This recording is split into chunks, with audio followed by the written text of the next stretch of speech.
भारताचे एक सार्वभौम समाजवादी धर्मनिरपेक्ष लोकशाही गणराज्य घडवण्याचा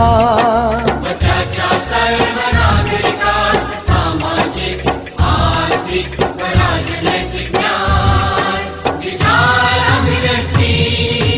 विश्वास श्रद्धा व उपासना यांचे स्वातंत्र्य दर्जाची व संधीची समानता निश्चितपणे प्राप्त करून देण्याचा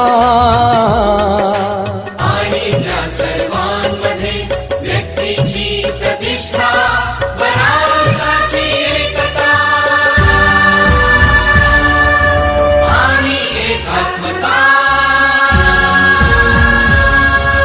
यांचे आश्वासन देणारी बंधुता प्रवर्धित करण्याचा संकल्पपूर्वक निर्धार करून